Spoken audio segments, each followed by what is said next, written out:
For example, leo ni siku ya kuongea mambo ya maji. Maji kila wakati. The Cabinet Secretary for Water, Sanitation and Irrigation, Mugaa, is our guest for the next hour. We'll be talking about water, sustainable water, sanitation and irrigation, and how we can all access it in the country. Waziri, good morning. Good morning, Eric. And thank you so much for having me, YouTube. Karibu sana. It's good to have you here. Oh, this is very serious. It is serious. On the other side of the of the screen. Yeah, this is where broadcast meets podcasts. We are all in. Up on We'll start with the day's quote from Janet. And right. We reflect on it. Yeah, the day's quote is, don't just aspire to make a living, aspire to make a difference. This was said by renowned actor and humanitarian Denzel Washington when he was talking to a group of students. He said, don't just aspire to make a living, aspire to make a difference. Right. Wow, that's serious. And I think that is very true because especially in Kenya, when given an opportunity to serve, you know, you can just breeze through it. You can actually have an impact. And actually people remember the impact that you had during your time to actually serve. So you're just a steward. So you steward and do it right. Yeah. You've been given that task to steward the Ministry of Energy, of Water, but also this is one of those things that people cannot live without. It's water. Yeah. For 60 plus years of Kenya's independence, Mambo ya Maji has been a campaign issue. It's a conversation every day to many people in many homes. Yeah. Why is it so? And what are you doing about it? Let's start with, why are we where we are in terms of why is water still such a big issue for us to grapple with? Eric, unfortunately, you're also called Eric. Just like I'm also called Eric. Fortunately. So we suffer the same fate. Water, the conversation on water began in the colonial times. When we were under the rule of the white man knew the value of water, especially the value of water storage. If you go to counties, where the white man settled, where we had settlers, you realize we have so many what you call colonial dams. Every serious farmer had a water storage infrastructure. We call them earth dams, water ponds, different names, but it's an infrastructure to actually store water. Now, when we gained independence and we transitioned from the colonial times to us ruling ourselves, we had a misstep somewhere. Because the next conversation on water began 11 years later. That is 1974, when the Ministry of Water was formed. So in those years, who was handling water? We were either under the Ministry maybe of Agriculture and other sectors. So the actual reforms in water started in 1974. But to have a sessional paper that actually a policy that would direct and consolidate the ministry and issues related to water management came in the 1999 when we had sessional paper 1. That is the first policy paper. You said 1980? 1999. That gave birth to the Water Act of 2002. So we started evolving and adopting to that. But when the new constitution came, 2010, I'm giving you a summary, now we had what we call devolution. Water became a devolved function. So the Water Act 2002, to align to devolution, we had to have a Water Act of 2016, so that we align ourselves to devolved units of governance. So the Water Act of 2016 is what we're using up to now. Now, Eric asked a very, very key question. Why is it? He called it a campaign tool. Water is not supposed to be a campaign tool. Water is life, come on. So, the investment we need to put on water, the actual serious investment in water started in the year after 2000.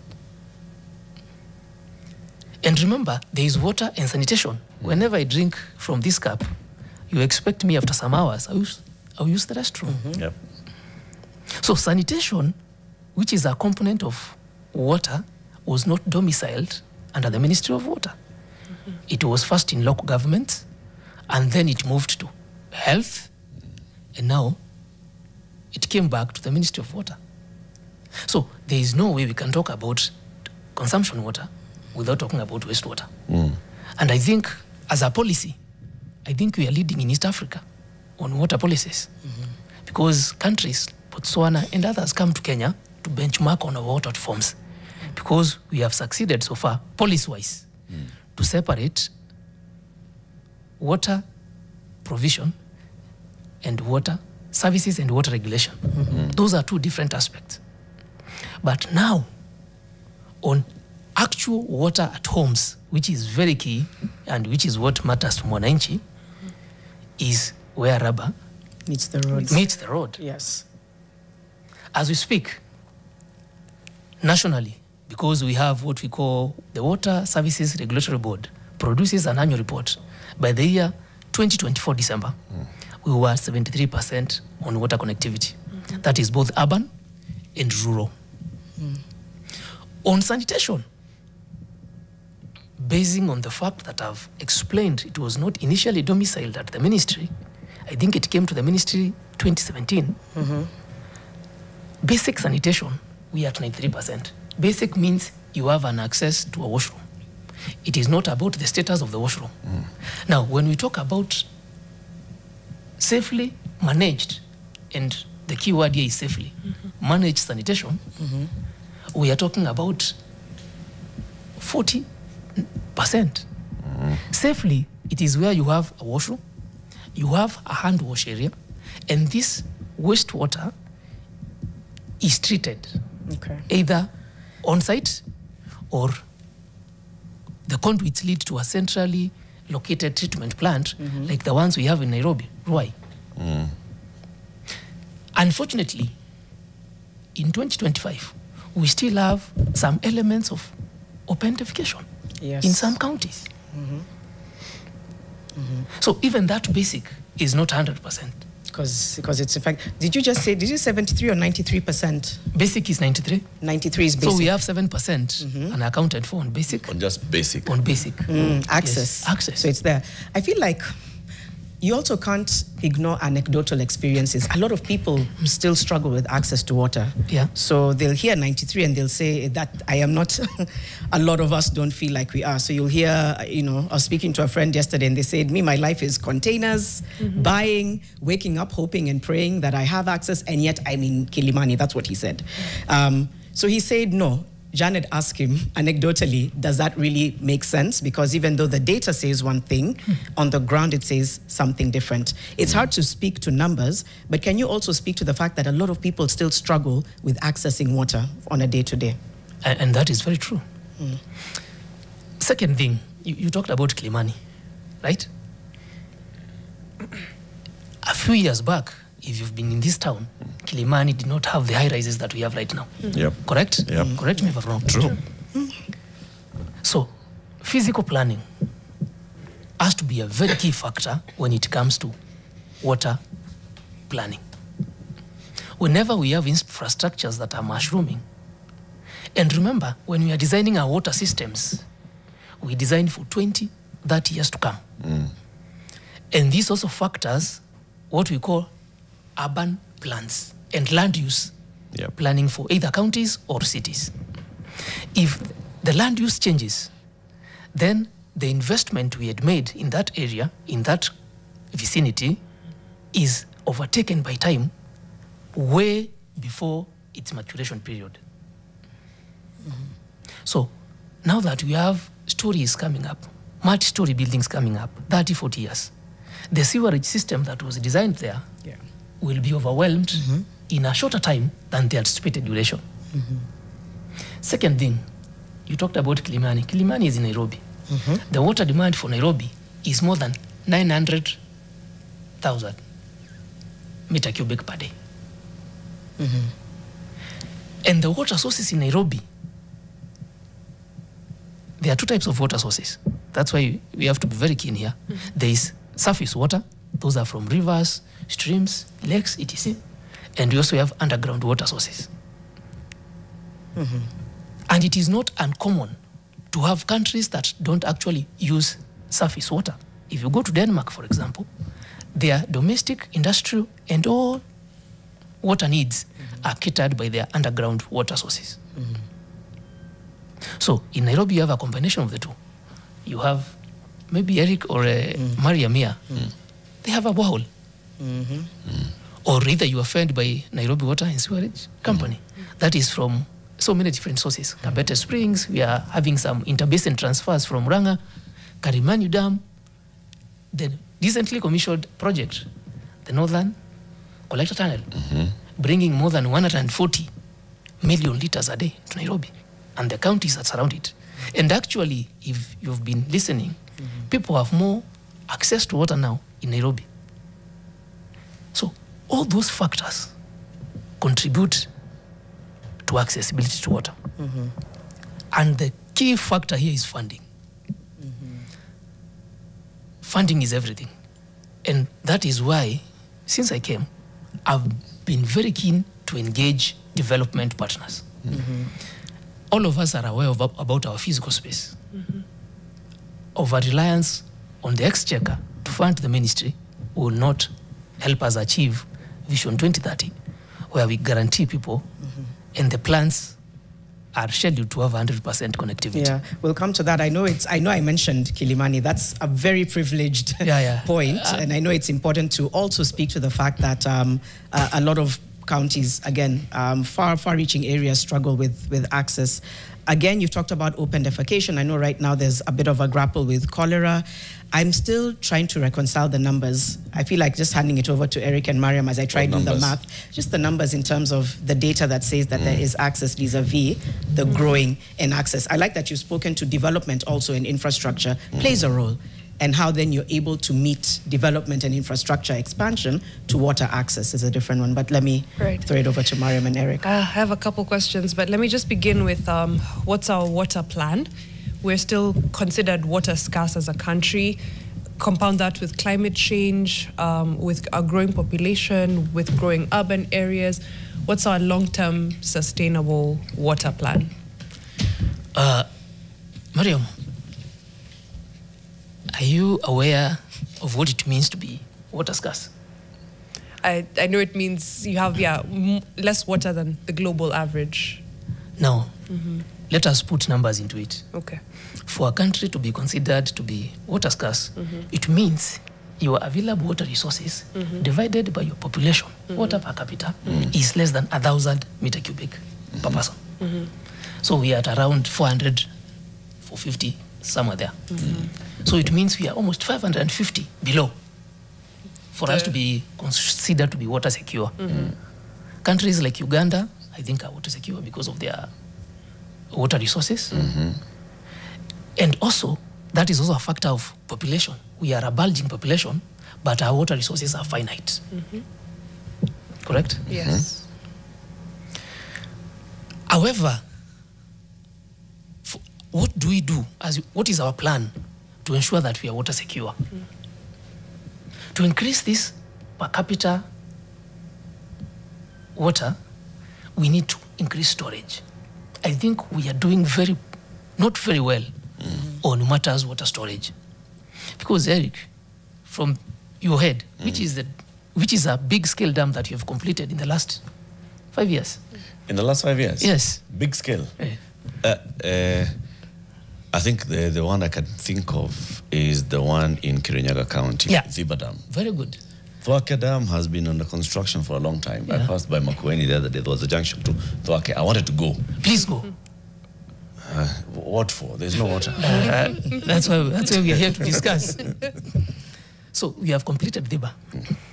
We have completed Karimenu, the one that is serving Nairobi with 70 million liters a day.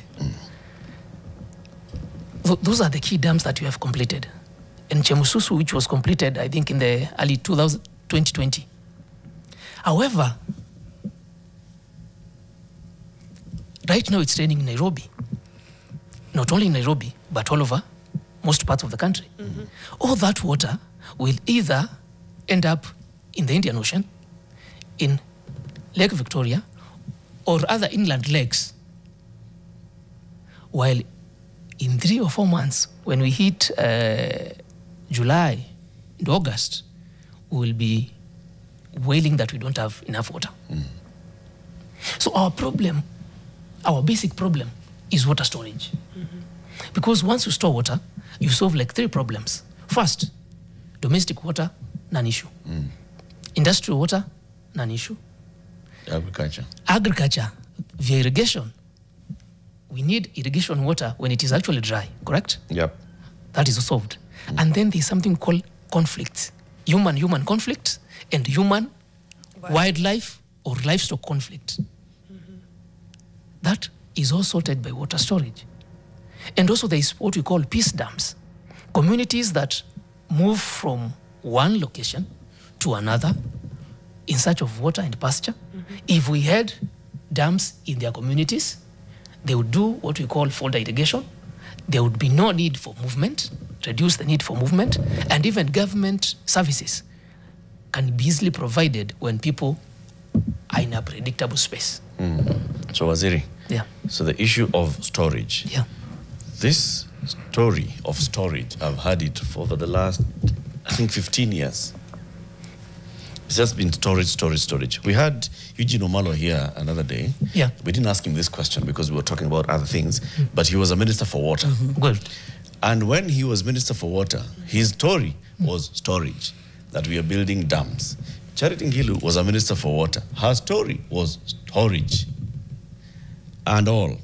And we started seeing investment, even now this is after the Water Act of 2002, investment in the building of dams and community dams. Just saying, can we have simple earth dams in various parts of the country? We are still talking about those earth dams, some of them incomplete. Some of them were completed, but now they are full of siltation, so capacity. We're talking about the bigger dams that were in the pipeline, not having started. There was a dam project in, is it Wajir, where dam, you go there and, oh damn, there's nothing. Called Badesa. Unintended. Badesa. Yeah. No project at all. Yeah. What's the problem? Is it us? Is it government? Is it somebody gets into government and then water becomes, what is it? And I'll be very honest with you, and we have to be honest with Kenyans. Eric, there are 3 types of dams. The ones we've talked about, full of siltation, we call them earth dams, or water ponds that are relatively inexpensive. But in 3 or 4 years, their retention capacity is reduced to almost 30–40%. That is not long term. That is immediate. That is an immediate solution to even ICU, giving someone oxygen. There is what we call medium dams, and now large dams. Our storage solution will not be the small water ponds that we have. These are supposed to be short-term, immediate measures to alleviate the situation, but our long-term game is big dams, Eric and Janet and Mario. But the question is, what is the cost of one dam? We all know of the 7 Forks dams, correct? Yeah. Yep. Built more than 30–40 years ago. Are they still in existence? Yes. What is their retention capacity? More than 70%. So if you do proper dams, but which on the other hand are not cheap, our retention capacity is guaranteed because they are designed with an allowance for siltation. But these things are not cheap. For example, the Thwaka Dam you're talking about here, that is ongoing. It's around 94% for clarification, Eric.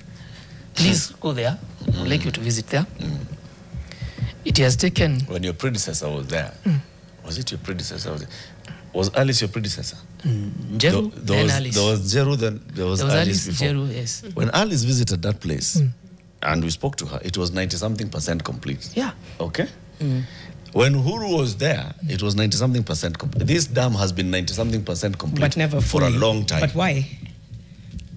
Because the 90 is a figure, in my opinion. Let me Because of the court? Let me give you facts because I've been there. Not once since I came, I've been there twice. The only thing remaining for that dam to impound water, the wall is built, which is what the dam actually. It is concreting of the upstream face slab. And that dam will impound water. And this conversation about it has been ongoing for a while. As we speak, we're in the process of, and I think I was also summoned to the Senate on the same question.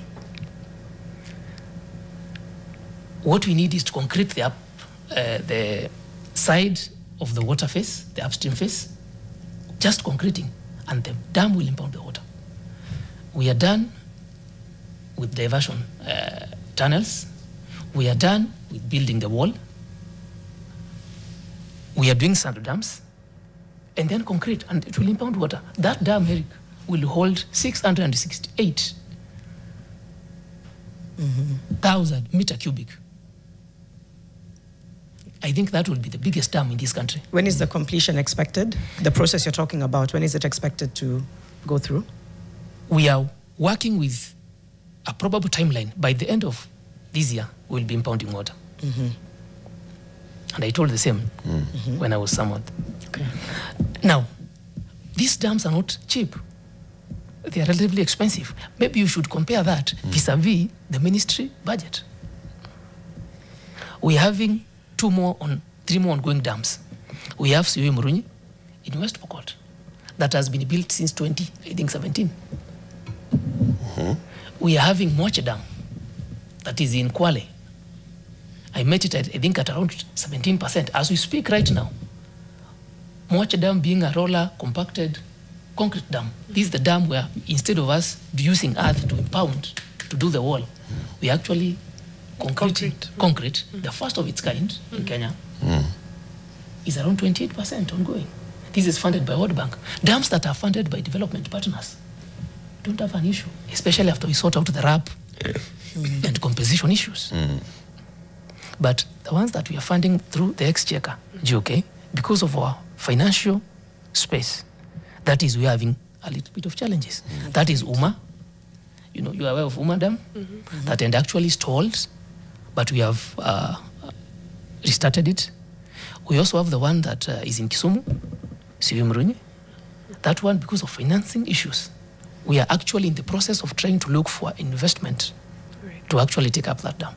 Because the Exchequer, as we are right now, will take so many years to complete it. Okay. So that conversation is very key for us to understand and for Kenyans to understand. Right. We're just about to go on a break, but you've gone into what I wanted to go into. And your earlier statement that, reliance on the Exchequer, not a good thing. But at the end of the day, the Exchequer, that's exactly who's meant to be funding our water and irrigation and sanitation matters. So we'll do a little bit of a dive into that when we come back. But of course, we're taking a short break. We're with Cabinet Secretary for Water, Sanitation and Irrigation, Eric Mugaa. Any questions, #FixingTheNation NTV. You can also call in on 0719-038-858. We'll be right back.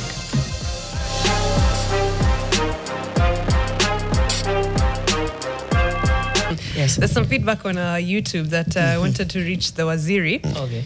My prince says, if I was CS for water, I'd do what Egypt is doing, taking River Nile closer to the farmers, using that water for irrigation, and they now export food to the Middle East.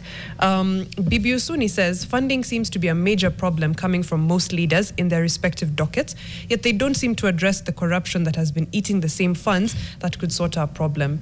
To thread with that, Bibi Usuni talks about what happened to Kimwa and Aror. Then there's another one I wanted to go on. Yes. Lenny says, CS ameshindwa kushughulikia cartels za maji.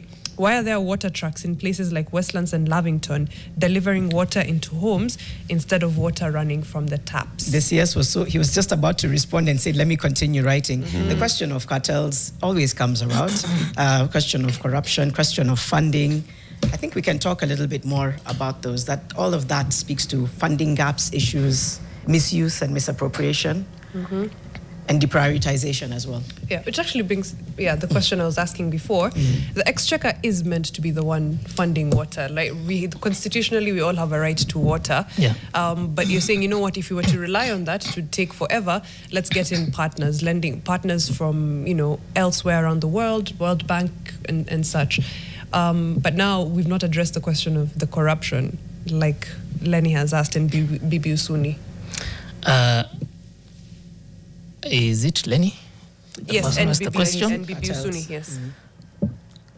The issue, water is a devolved function. Let's start there.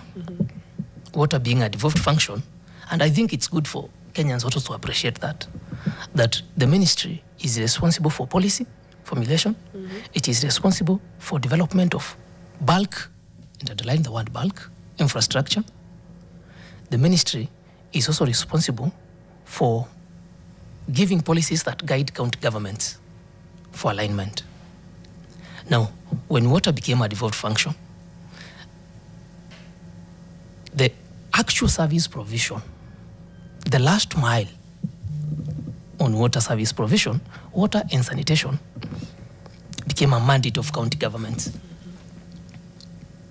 So, as a ministry, apart from doing policy, we also develop what we call inter-county infrastructure.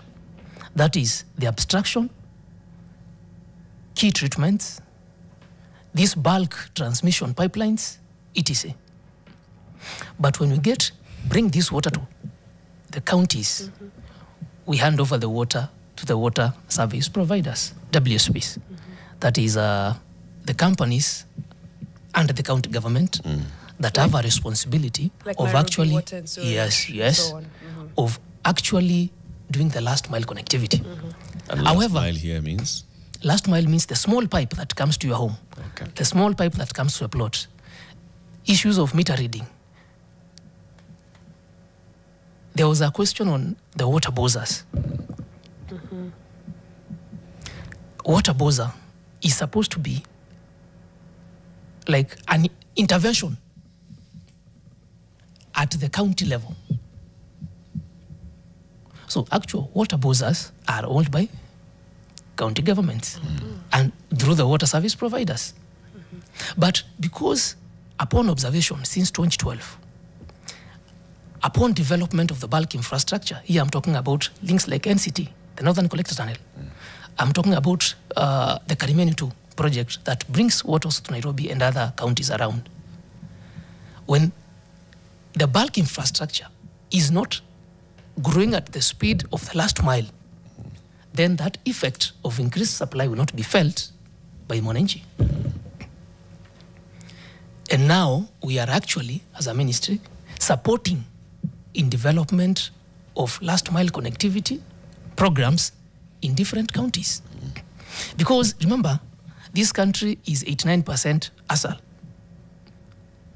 And as a ministry, we also have an agency by the name Water Services Regulatory Board that controls the pricing so that Mwananchi is not exploited. And we also have Water Sector Trust Fund that is responsible to support counties in marginalized and rural areas where projects are not economically feasible.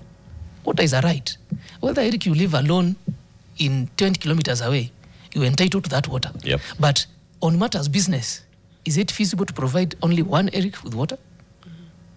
So we have projects that are socio-economically very good, but on matters competitiveness, business-wise, are not very feasible. That's why we have the Water Sector Trust Fund to support counties in those areas. And then to reply to the question of, there was a question of Kimorere and Arol. That question keeps coming up in whatever interview I go.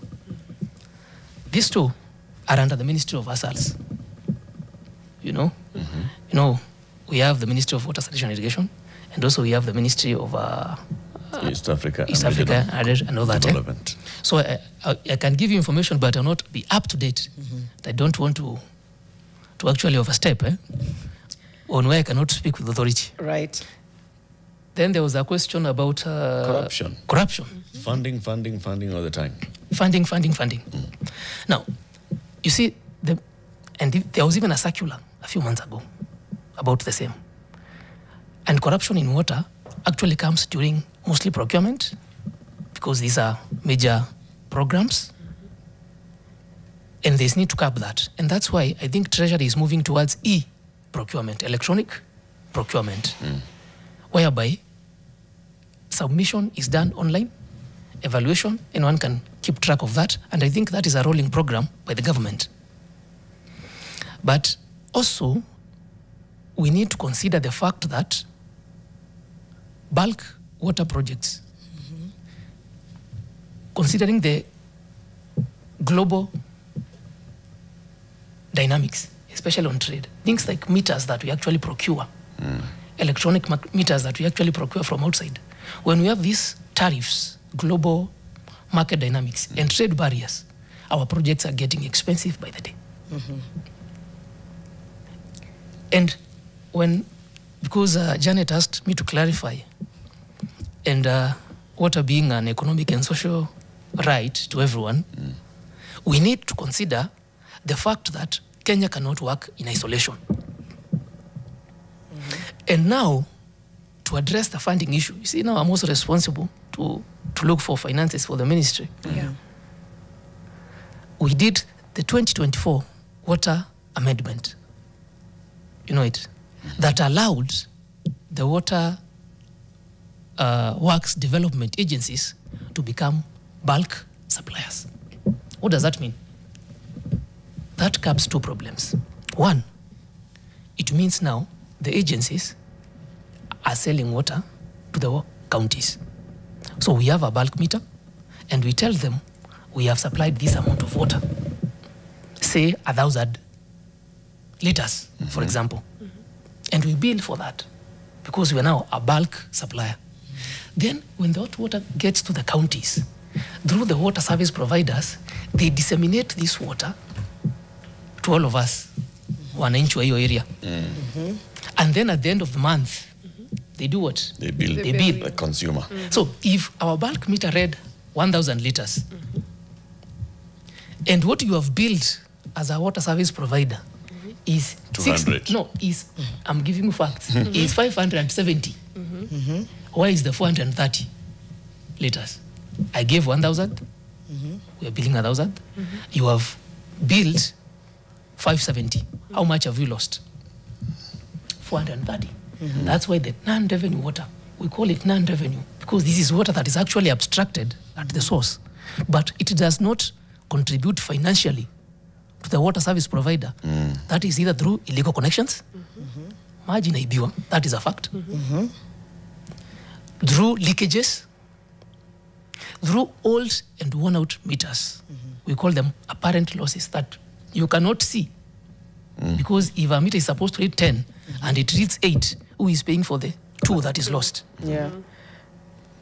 Where do PPPs come into all this? Because I've heard that. I'm coming to that theory. I am whether it's going to be affordable. I am playing a long game here. I am looking at somewhere. You can see you're threading it. I know he's really threading it. So, when water service providers become bulk suppliers, it means now for us to do the big infrastructure projects, we can sit with our development partner, a proponent, or an investor, private investor can come in, look at our rate of bulk supply, submit a PIP, privately initiated proposal, for consideration, whereby they say if we develop that scheme and sell water to the water service provider, not to the Water Works Development Agency, not to the water service provider, Water Works Development Agency will break even in so many years. Because now we have a rate and a tariff. Okay. So we attract more private investment. Because you will be paid, you will bill directly the Water Works Development Agency. Then the agency will follow up from the water service provider. But now that NRW, non-revenue water, last year, we lost to a tune of 10 billion out of that. Now, what steps are we curbing this? First, we have set up what we call the water. Now we have the water police. Okay. A directorate to handle that. Water police. Okay. And these are is at last mile level? This is at the county level. Okay. Last week I was in West Pokot, last week but one. And they have, because their non-revenue water is more than 60%. And then I was asking the county commissioner, what is our water police unit doing? The water police is supposed to support the counties through the water service providers to actually, if Eric is as abstracted illegally, to disconnect that. And we have run operations in Kericho, we have run them in Garissa to actually disconnect illegal connections. Yeah. Secondly, management of water service providers. That is a discussion that has to be. So it has to be more professionally managed. It has to be professionally managed because upon transition, you find that the technical managers, the managing directors, become crucial cogs. These are the boots on ground, actually, to actually curb this. Because so when Janet, for example, reports a leak in a place, who do you report to? You don't report to the ministry, right? You report to the water service provider. So if that leak takes 2 hours, that's water loss. You know that leak can take 1 day, depending on the urgency of the operations and maintenance department. Right. And that is under a man by the name TM, technical manager. Before you continue, I was thinking of a scenario. Long thread. It's very well woven, though. Yeah. I'm thinking of a scenario where we've gone into a PPP. Let's call it Generic Enterprises are providing some infrastructure. Something happens, budget cuts here, there. Generic have not gotten their investment back, or some payment is late, and they say tuzime maji or to tuzime maji. So the generic enterprises makes an investment in water. Yes. And you see that's another area we need to address as a country. Water being an economic and social right. Umesikia watu wamedemonstrate kwa kutokutumia expressway. You know why PPPs in roads and energy are more effective? Is because you use on need basis. Like Eric coming here, you used maybe SGR. Did you negotiate with the tolling station? Just to negotiate wapi na wameamua hiyo ndio. Exactly.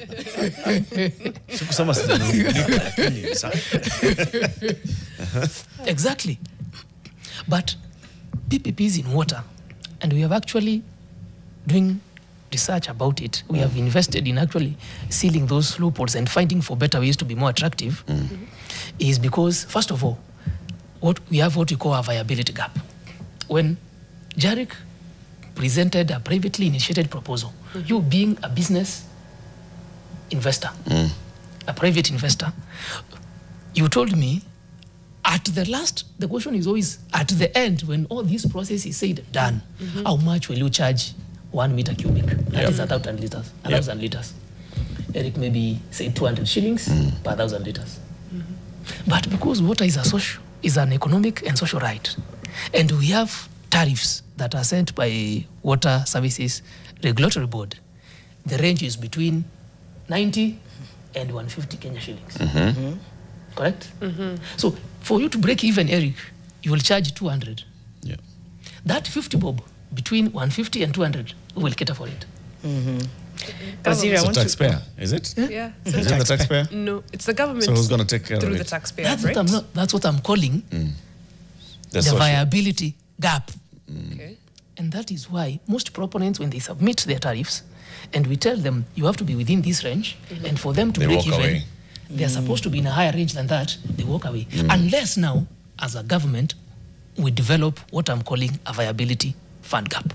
To make our PPPs very profitable. Where we have a fund that upon development of an infrastructure, and because we know PPPs, guided by the PPP Act of 2021, have a timeline, more than that years. You can't be more than that years. If you can't break even at a certain rate, you have to be on a higher tariff than the actually recommended tariff. We fund that gap. But right now, we have no that fund. But now, this is where now I think the issues will come in. Yeah. Okay? The whole thing, the plan, by the way, it sounds absolutely brilliant. Well done. Well done, Eric. Yes. Sorry to say, well done, Eric. You know, it takes me back into power, the power sector, the energy sector. And that's the same thing we have. We have the bulk generator, Yes. KenGen, Good. Lake Turkana Wind, and the other IPPs that come in, right? And then we have the distributor Ketraco, and we have the last mile connector, Kenya Power. Yes. KenGen bills for the power that they generate. Yes. You know? And Kenya Power is supposed to pay them. Yes. And there's a tariff that's set by IPRA. Yes. And all this and the other. Yeah. Do you know what the problem has been? The conversation has been around the energy sector, these IPPs, and the contracts that were signed. Yes. Right. And how long and how much, how costly they are, and now they're coming back to cost for us. Yes. It's the same conversation. Ketraco now is having conversations around bringing IPP into expanding our transmission lines. Yeah. It's the same issue. How much it's going to cost us. Finally. And I'm hearing you saying, Same thing. it's the same thing that you want us to do. Think about bulk mega dams being constructed. Yeah. And this investor has got to recoup their investment. So definitely. they've got to charge this much. Yeah. And so we'll have to pay for that much. Yeah. It'll become expensive. Yeah. It will become expensive, Waziri. So how do we then, even with those gap and creating this fund, we're basically saying that taxpayer will have to put money into the fund and also pay for the water at Now, the same time. there are two ways to solve that viability gap. One, review our tariffs. Generally, our water It's too expensive. goes high. It's too cheap, Our is water, what he's saying. actually, as you speak, Wow. is cheap. Our water is too cheap. If you go to Only country- that we don't get it. No, I mean the tariff. Yeah, Because and the moment you try, we have water service providers using tariffs of 1990s, Eric. For example, this water mug for Mariam, if you bought this in the supermarket, that water, 1 liter, how much do you pay? Yeah, depending on the 40. brand. No, 40, give me the 50. cheapest The brand. the average. Give me the A kawaida liter, brand, maybe mwananchi wa 50 kawaida. bob. 50 bob, correct? Do you know, at your home, 1,000 liters, 1,000 liters bill, we charge you between 90 shillings and 150 shillings. 1,000 liters, 1 meter cubic. That's when it's Kanjo water. What is Which Kanju is water? rare. It is Tap. it's tap Exactly. water. Yes. This tap water, if we are charging you, say 100 shillings, and we have water service providers as we speak paying as low as 50 shillings for 1,000 liters, then how do our investment as a ministry make sense? Now, you start a conversation of reviewing these tariffs. It has been ongoing in different counties. And we need to clarify to Kenyans the process of tariff review. They are never initiated by the ministry. They initiated at the county level. When we elevate a town to a city status, water and sanitation becomes the first cog you need to sort for you to be prosperous. Because you are attracting industries, you are attracting investors, you are attracting expatriates, you are attracting all forms of serious people in that city. Now, if your tariff is still 50 shillings per 1,000 meter cubic, how do we invest as a ministry and break even in this kind of conversation? Now, tariff review in this country has become very political. We have to be very honest about it. Very, very political. Go to a country like Denmark, 1,000 liters of water goes for more than 1,400 Kenya shillings. Mariam has confirmed if she bought 1 liter of any brand in supermarket, she would pay for 50 shillings. But when we bill 100 shillings for 1,000 liters at her home, that is too high. Yeah. And that ties now to our PPP problem, whereby a proponent does his investment, breaks it down into mathematics of numbers, and then gives you a rate of, say, 200 shillings per 1,000 liters, and we say this is too high. Two solutions.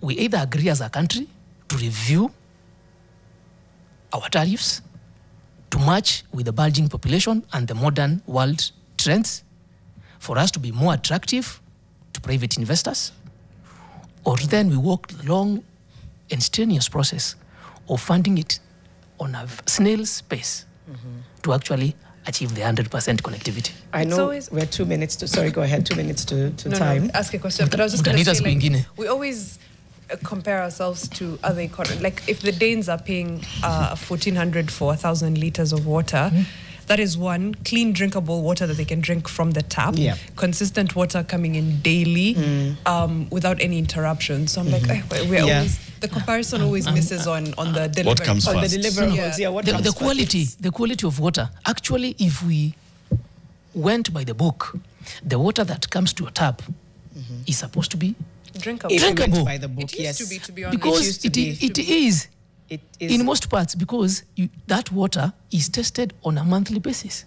It is a requirement that we need to meet the WHO and also the CAP standards for water to be potable. I'm cognizant that we are about to finish the interview. We've heard you. You've made a good, you've broken it down. It's technical. It's not. It is. I think it is. I think it's important, but I'm thinking about the fact that with let's say the finance bill, with food costs, I think we've seen are likely to go high. People are probably asking, I just want to know, as a small-scale irrigation farmer, how I can have accessible access to clean water, access to water actually, just for my food. I just want you in a sentence to speak to Kenyans who still feel like, I've heard him, I know he's doing his best, I'm still struggling with day-to-day access to water. I'm a farmer. I'm still scared about what's going to happen when the food costs go high and I have to figure out how to sustain my farming. Just a message to Kenyans on how you can guarantee that access to water is forthcoming. Take away all the big words. Just give it to us straight. The when. And the when, especially the when, Okay, take away the big words. That's serious. So, we are at 73% water connectivity. Sanitation, basic sanitation, we are at 93%. To achieve 100% connectivity, we have the water master plan, and also because I deal with irrigation, we need to irrigate more than 1.5 million acres by the year 2030. To achieve that, we have developed two key documents. We have aggregated the national plans with the county plans, CIDPs, County Integrated Development Plans, and come up with dedicated projects to ensure we achieve that by the year 2030. That is what we are calling the National Water Sanitation Investment Plan, and also what we launched in March 21st, what we call the National Irrigation Sector Investment Plan. So the plans are there. Now, the second thing is funding. And this funding is what we are sourcing for, both from the national government and also from development partners, and also inviting private investments into the Ministry of Water. We are telling people the Ministry of Water is now aligned and it's prime for investment. And the conference that we are gearing towards on 8th in Nairobi, Radisson Blue, is part of that process of illuminating our people of what we are doing, where we are, the challenges we have, and get feedback. Because for quite a long time, the Ministry of Water was very quiet. So we need to put ourselves out there.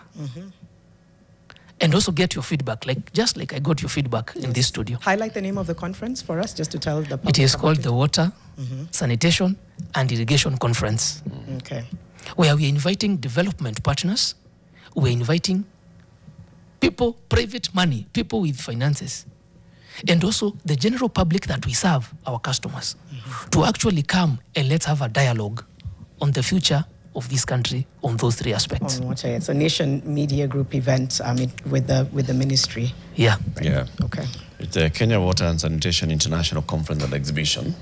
2025 on the 8th of May at the Radisson Blu from 8 a.m. to 5 p.m. Of course, organized by the Nation Media Group in the partnership with the Ministry of Water, and the Cabinet Secretary for Water, Sanitation and Irrigation, Engineer Eric Mugaa, has been our guest for this hour, answering the very many questions. You will come again. So I am looking forward for like 3 hours. Na watu wakupigie simu wakuulize maswali. Yes. Debunk all those issues. Bila kuuliza mambo ya maji yake kwa nyumba, namwambia hiyo ni county. Lakini namwambia maji mimi nimeleta mpaka mahali fulani. Okay. Thank you very much for joining us. Keep it here for more conversations coming up in the next hour. We'll have the Senator for Kisii County, Onyonka. Yeah.